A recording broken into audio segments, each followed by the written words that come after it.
안녕하세요. 평안한 저녁입니다. 여러분, 서양 속담 중에 행복은 언제나 감사의 문으로 들어와서 불평의 문으로 나간다. 조심하라. 불평의 문으로 행복이 새 나간다라는 속담이 있습니다. 그래서 오늘은 서양의 속담처럼 조심하라. 불평의 문으로 행복이 새 나간다라는 제목으로 하나님 은혜 함께 나누기 원합니다.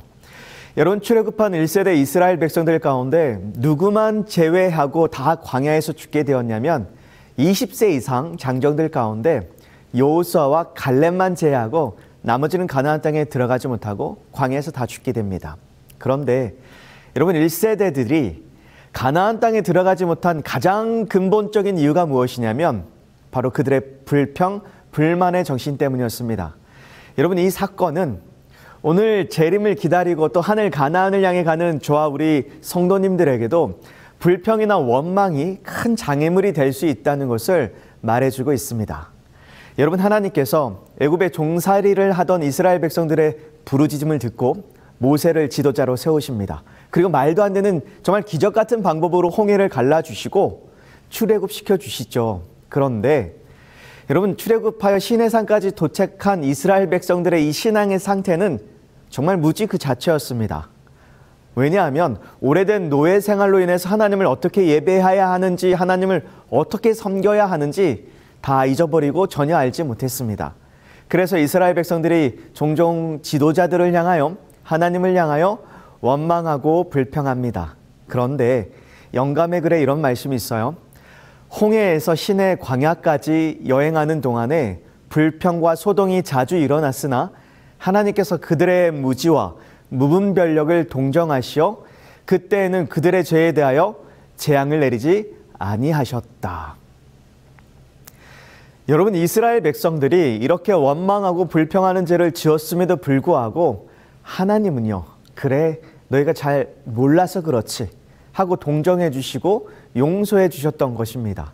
그런데 여러분, 이제 이스라엘 백성들이 시내산에 도착했습니다. 그리고 시내산에서 하나님을 배웠고요, 율법도 받았습니다. 성막을 건립하여 봉헌도 하게 되었습니다. 그리고 체계적이고 질서정연한 군대도 조직했습니다. 그리고 무엇보다도 불기둥과 구름기둥이 여전히 그들을 보호하고 인도했으며 하나님의 법궤가 맨 앞에서 그들을 이끌어주고 있었던 것입니다. 무지했던 백성들이 이제 성숙한 그리스도인들이 된 것입니다. 그런데 여러분, 이렇게 성숙할 수 있는 시간이 주어졌음에도 불구하고 시내산을 떠난 지 3일 만에 맨 먼저 이스라엘 백성들이 한 것이 무엇이었냐면 바로 불평이었고 원망이었습니다. 민수기 11장 1절, 여호와께서 들으시기에 백성이 악한 말로 원망하매 여호와께서 들으시고 진노하사 여호와의 불을 그들 중에서 붙여서 진영 끝을 사르게 하시며, 하나님의 위엄과 능력과 긍휼을 목격하였으므로 이제 그들은 큰 빛을 받았다. 그래서 그들의 불신과 불만은 더 큰 죄를 초래하였다. 그러므로 지금의 그들의 불평은 반역이었으므로 이스라엘을 무정부주의와 멸망에서 보존하기 위해서는 이런 행동은 신속하고 분명하게 처벌을 받아야 했다. 여러분, 결국 하나님을 향한 불신이 원망과 불평으로 쏟아진 것이기 때문에 하나님께서는 이스라엘을 멸망에서 보존하시기 위해서 어쩔 수 없이 불을 내리셔서 불평과 원망의 선동자들을 심판하시게 됩니다. 여러분, 누가 노예로 살아가던 이스라엘 백성들을 출애굽시켜 주셨지요? 하나님께서 놀라운 방법으로 출애굽시켜 주시고 자상하신 아버지의 돌보심으로 이곳까지 인도해 주셨음에도 불구하고 하나님을 원망하는 것입니다. 하나님께서 저 같은 죄인을 목회자로 불러주셨고 큰 특권을 허락해 주셨는데도 목회하면서도 불평하고 원망하는 것입니다. 구제불능이었던 저 같은 사람에게 지금의 아내를 선물로 주셨는데도 여전히 아내에게 불평하는 것입니다. 그래서 여러분, 오늘 본문에서는 불평하는 이스라엘 백성들을 보면서 우리 인간의 몇 가지 한계를 발견하게 되는데요. 첫 번째 한계는 우리 인간은 망각의 존재라는 것입니다. 여러분, 백성들이 무엇을 이유로 하나님을 원망하고 있냐면 4절 후반절에 보면 원망의 이유가 나옵니다. 이스라엘 자손도 다시 울며 이르되 누가 우리에게 고기를 주어 먹게 하랴. 여러분, 이스라엘 백성들 장정만 60만 명이죠. 약 300만 명의 백성들이 텐트 생활을 하고 빈곤과 핍절의 상징인 광야에서 끼니를 해결하는 일은 쉽지 않은 일이었을 것입니다. 제가 어렸을 때 교회에서 장막부흥회 같은 데 가면 경험해 보셨겠지만 교회에서 뭐 솥단지에서부터 시작해서 국자, 숟가락, 교회 모든 살림살이를 다 메고 이거 막 트럭에 싣고 피난 가듯이 갔던 기억이 나는데 가서도 끼니 한 끼 때우려면 어때요? 얼마나 복잡하고 야단 법석을 떨어야 했는지 아직도 기억이 남습니다. 그런데 장정만 60만 가량 되었던 백성들이 이제 쌓았던 양식도 다 떨어지고 광야에서 끼니를 해결해야 하는데 하나님께서요, 어머니와 같은 자상함으로 하늘에서 작고 동그란 아주 서리 같은 만나를 계속 공급해 주시는 것입니다. 여러분 한번 생각해 보시죠. 양식이 떨어져 어려운 가운데 있던 이스라엘 백성들에게 만나가 처음 내리던 그날, 얼마나 하나님께 이스라엘 백성들이 감사한 마음을 가졌을까요? 역시 우리 하나님 자상하시다, 멋지시다 뿐만 아니라 만나를 먹어보니까 어때요? 너무 맛이 있네요. 그 기막힌 맛에 또 한 번 감사했을 것입니다. 그런데 여러분, 불행이 뭘까요? 이 감격이 하루가 지나고 이틀이 지나면서 이제 그 만나가 권태스러운 것입니다. 맨날 만나만 먹는다는 것입니다. 이제 뭐 좀 먹게 해달라는 거예요? 네, 고기 좀 먹게 해달라는 것입니다. 여러분, 이게 우리의 모습과 좀 비슷하지 않으신가요? 여러분, 우리도 일상에서 이런 놀라운 하나님의 은혜가 매일같이 일어나는데 우리는 감사하지 못하고 이를 당연히 여길 때가 너무나 많이 있는 것 같아요. 여러분, 우리가 어젯밤에 잠들었다가 오늘 아침에 일어나는 것은 여러분, 우리가 스스로 자각해서 일어나는 것이 아니라 하나님께서 우리 내에 스파크를 일으켜 주시고 신체에 힘을 불어 넣어 주시기에 일어나게 되는 것인데, 오늘 아침에 너무 당연스럽게 일어나지는 않으셨는지요? 여러분, 출근한 남편이 등교했던 우리 자녀들이 무사히 집으로 돌아올 때 너무 당연스럽게 생각하지는 않으셨는지요? 하늘의 신비한 만나가 오늘 직접 내리지는 않더라도 먹여주시고 입혀주시는 분은 하나님이신데 너무 당연스럽게 생각하다 못해 고기 달라고 원망하고 계시지는 않으신지요? 여러분, 영감의 글에 보면 백성들이 불평할 게 없나? 이렇게 찾아다녔다고 합니다. 여러분, 불평거리를 찾는 백성들의 모습이 여기에도 나오는데요. 민수기 11장 4절입니다. 그들 중에 섞여 사는 다른 인종들이 탐욕을 품음에 이스라엘 자손도 다시 울며 이르되 누가 우리에게 고기를 주어 먹게 하랴. 여러분, 이스라엘 백성들이 누가 우리에게 고기를 주어 먹게 하랴 탄식하며 불평하는데, 이들의 불평은 마치 노예였던 이스라엘 백성들이 애굽에서 고기를 먹고 살았던 것처럼 들려지는데 사실이 아니죠. 과장된 불평이었습니다. 그 다음 절에 보면 이들이 노예 때 먹었던 메뉴들이 나오는데요. 우리가 애굽에 있을 때에는 값없이 생선과 오이와 참외와 부추와 파와 마늘들을 먹은 것이 생각나거든. 여러분, 이스라엘 백성들이 애굽에서 노예로서 주로 먹었던 음식들인데 여기 기름진 고기 있나요? 없죠. 여러분, 종살이 하던 사람들, 이 노예들이 먹어봤자 얼마나 좋은 음식들을 먹을 수 있었겠습니까? 여러분, 재림교회 주석은 당시 애굽에서 가장 값싼 반찬 중에 하나가 생선이었다고 합니다. 그래서 노예로서 그저 먹을 수 있었던 것들은 생선, 오이, 참외, 부추파, 마늘 이런 것들이었어요. 영감의 글에서도 애굽에서 종살이 하던 백성들은 가장 단순하고 가장 수수한 음식을 먹고 살 수밖에 없었다고 기록하고 있습니다. 그런데 여러분, 상식적으로 우리가 생각해봐도 이런 파와 마늘 반찬보다도 하나님께서 하늘에서 내려주신 이 만나가 훨씬 고급 음식이었을 텐데 현재 만족하지 못하고 불평거리를 막 찾아다니다 보니까 지난 과거가 더 좋았던 것 같은데 하면서 불평거리를 만들어내는 것입니다. 그래서 여러분, 우리 인간은요, 감사할 것을 찾든지 아니면 불평할 것을 찾게 되어 있어서 오늘 우리가 감사할 것을 찾지 않으면 결국 우리는요, 불평거리를 찾아다니게 된다는 우리의 한계를 오늘 이 저녁 우리 모두가 인지하게 되기를 바라고요. 불평거리를 찾아 나서는 저와 여러분이 아니라 감사할 것을 찾아다니시는 저와 여러분이 되기를 간절히 소원합니다. 여러분, 시인이자 수필가로 활동하고 있는 김소영 작가가 고등학교 1학년이었던 아들의 이 교실에서 있었던 일을 중도일보 칼럼에 올린 글인데요. 3년 전 아들이 고등학교 1학년 때 급식 당번이라서 학교에 갔던 적이 있었다. 아이들에게 급식을 나눠주고 있었는데 급식을 받아가는 아이들 틈에 친구들에게 반찬을 퍼서 나눠주고 있는 한 학생이 눈에 띄었다. 난 궁금해서 그 아이에게 물었다. 왜 너는 밥 안 먹고 친구들에게 배식을 하고 있니? 전 급식 시간에 이렇게 알바하고 급식비를 면제받고 있어요. 미리 경험해 두는 거죠. 아무렇지도 않은 듯 웃으며 하는 말이었다. 그 이야기를 듣는 순간 갑자기 울컥하는 마음이 들었다. 이 학교는 자례평 사립고라 다른 일반고보다 급식비가 비쌌다. 나중에 알게 된 사실이지만 집안 형편은 어렵지만 공부를 잘해서 전액 장학금으로 이 학교를 다니고 있는 학생이었다. 아줌마가 다 할 테니 너도 지금 친구들과 함께 먹어라. 아니요, 금세 끝나요. 뭐 어때요? 친구들한테 이렇게 밥도 퍼주고 인사도 하고 좋아요. 그리고 무엇보다 부모님께 도움이 되어서 좋고요. 라며 또 맑은 미소를 지어 보였다. 학생들도 그 아이에게 아무렇지도 않게 웃으며 한마디씩 반갑게 인사를 하며 급식을 받아가고 있었다. 참 아름다운 모습이었다. 그 아이는 자신의 처지를 비관하거나 부끄러워하지 않고 당당하게 말할 줄 알며 감사할 줄 아는 아이였다. 배식을 마치고 돌아가는 나에게 고마웠다며 일부러 다가와 인사를 하고 돌아서는 그 아이의 모습이 지금도 나에게 각인되어 있다. 그 기특하고 예쁜 아이의 맑은 미소가 큰 사람이 될 것이라고 믿어 의심치 않는다.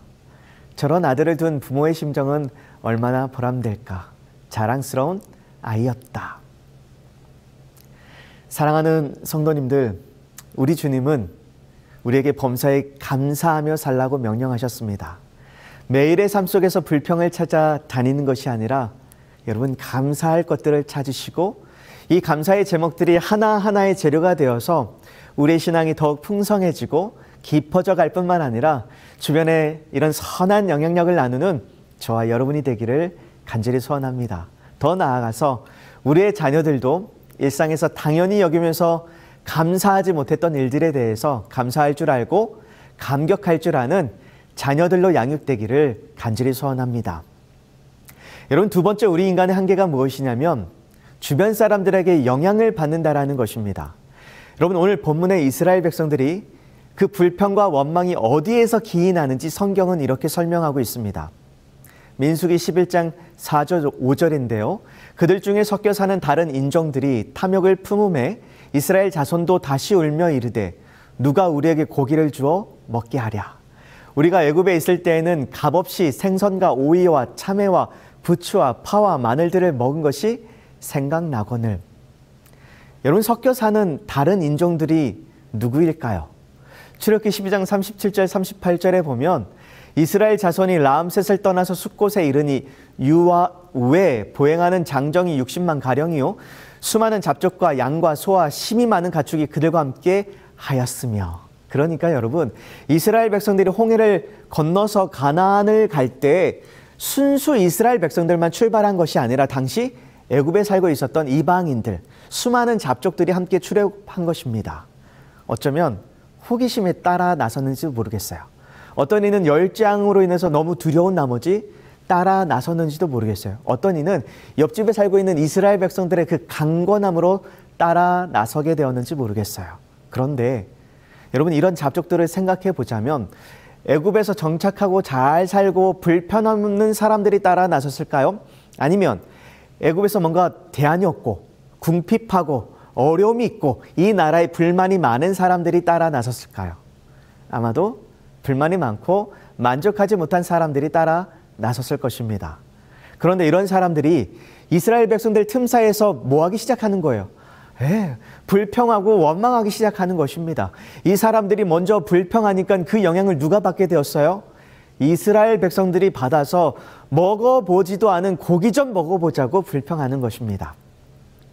3일 여정 후에는 공공연한 불평들이 들렸다. 이러한 불평은 이스라엘과 완전히 연합되지 않은 많은 섞인 무리에게서 시작되었는데 그들은 끊임없이 비난할 구실을 찾고 있었다. 그 불평자들은 행진 방향에 불만을 품고 모세도 역시 그들과 같이 구름의 지도를 따르고 있다는 사실을 잘 알면서도 모세가 그들을 인도하는 길에 대한 결점을 끊임없이 찾고 있었다. 불만은 전염되었고 얼마 안 가서 온 진영에 퍼졌다. 여러분, 불편과 불만은 전염됩니다. 우리 주변에 불평 잘하고 불만을 자주 하는 사람들이 있으면 나도 그렇게 불평하는 사람이 될 확률이 많습니다. 반대로요. 우리 주변에 감사할 줄 아는 사람이 있으면 나도 감사하는 사람으로 전염이 되어 가는 것입니다. 그러니까 불만도 감사도 전염이 됩니다. 여러분, 뇌과학자 전문가들에 따르면 반복적이고 습관적인 불평과 불만은 여러 면에서 우리 각자에게 손해라고 말하고 있습니다. 한두 가지만 좀 말씀드리자면, 첫 번째, 불평을 하면 할수록 우리 이 뇌 건강이요 악화된다고 합니다. 여러분, 우리가 일반적으로 한 가지 일을 계속해서 반복하다 보면 이 뇌 스냅스가 그 일에 발달해서 그 일이 습관이 되고, 습관은 결국 그 사람의 인생을 꼬일지어져 가게 되어 있습니다. 그래서 여러분, 이 원리가요 감정이나 생각에도 똑같이 적용된대요. 그래서 우리가 불평할수록 이 뇌는요 더 부정적으로 생각하게 되어 있고, 결국 수시로 불평, 불만이 나오는 악순환을 경험하게 된다는 것입니다. 그리고 두 번째, 무엇보다 우리의 몸이 망가지게 됩니다. 여러분, 코티솔이라는 호르몬은 스트레스 호르몬입니다. 우리가 스트레스를 받으면 이 호르몬이 분비가 되는데, 악한소 주립대학 연구팀에 따르면 회사나 가정에서 부정적인 생각을 자주 하는 편이라고 응답한 사람은 보통 사람에 비해 코티솔 호르몬 분비량이 2배가량 많았다고 합니다. 결국 코티솔 호르몬 때문에 우리의 면역력은 더 낮아지고요, 혈압은 높아지고 심장병, 당뇨병, 비만에 시달릴 확률이 더 높게 나타났다는 것입니다. 여러분, 오늘 나는 주변 사람들에게 어떤 영향력을 나누는 성도일까요? 누군가에게 불평과 원망과 시련과 우울한 감정을 전달하고 있지는 않으신가요? 아니면 감사와 기쁨과 희망, 긍정적인 감정을 전달하고 계신가요? 사랑하는 성도님들, 데살로니가전서 5장 18절에 범사에 감사하라고 명령하고 계시죠. 이 말씀에 담겨져 있는 하나님의 마음은요, 범사에 감사하라. 이는 그리스도 예수 안에서 너희를 향하신 하나님의 뜻이니라.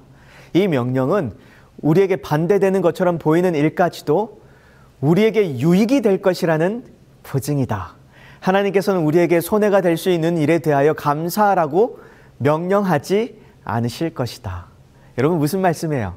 하나님께서 범사에 감사하라고 명령하신 것은 넌 성도니까 무조건 감사해, 이게 너희를 향한 나의 뜻이야, 명령이야, 이런 일방적인 요구를 하고 계시는 것이 아니라 범사에 감사하라는 이 하나님의 명령에는요, 우리 하나님은 지금 우리가 현재 당하고 있는 고난과 어떤 손해들, 이런 아픔들을 그냥 고난으로 손해로 끝나게 하지 않으시고 그 일마저도 내게 유익이 되도록 도울 것이다라는 하나님의 보증의 약속이 수반된 명령이라는 것입니다. 그러니 걱정하지 말고 범사에 감사하라는 것입니다. 그래서 여러분, 우리가 하나님을 전적으로 신뢰한다면 이 신뢰에 따르는 감사가 우리의 입술과 마음에 항상 머물러 있을 것입니다. 그러나 전적으로 하나님을 신뢰하지 못한다면 불신에 따르는 걱정과 불평이 따르게 될 것입니다. 그래서 우리는 날마다 하나님과 연결되어져 있어서 우리 하나님을 신뢰하게 될 때 감사할 수 있게 되는 것입니다. 우리가 성령의 열매를 맺으려면 매일 매시간 그리스도와 개인적으로 연합하고 그분과 교통하는 길밖에 없다. 여러분, 불평의 열매가 아니라 기쁨의 열매, 화평의 열매를 맺기 위해서는 우리가 매일 매시간 예수님과 연합되어 있어야 합니다. 여러분, 골로새서 3장 16절에도 이렇게 말합니다. 그리스도의 말씀이 너희 속에 풍성히 거하여 모든 지혜로 피차 가르치며 권면하고 시와 찬송과 신령한 노래를 부르며 감사하는 마음으로 하나님을 찬양하고 또 무엇을 하든지 말에나 일에나 다 주 예수의 이름으로 하고 그를 힘입어 하나님 아버지께 감사하라. 여러분, 불평이 아니라 감사가 나오게 되는 전제가 뭐예요? 맨 먼저 바쁜 일상에 쫓겨 아침에 잠깐 본 한두 절의 말씀이 내 생각 속에 흐릿흐릿하게 기억나는 것이 아니라 그리스도의 말씀이 어떻게 해요? 아주 풍성하게 해요. 여러분, 시간에 쫓겨 말씀을 묵상하는 것이 아니라 하루 취침 시간이 5시간이라면 4시간으로 줄여서라도 하나님의 말씀이 오늘 저와 우리 성도들 마음 가운데 풍성하게 거하게 되기를 간절히 소원합니다. 사랑하는 성도님들, 예수님을 신뢰함으로, 하나님의 말씀을 신뢰함으로 우리가 어떤 일을 만나더라도 그 일을 나에게 유익이 되도록 만드실 사랑의 하나님을 믿고 감사를 선택하시고 주변에 감사를 전달하는 저와 여러분이 되기를 간절히 소원하면서 말씀을 마치도록 하겠습니다.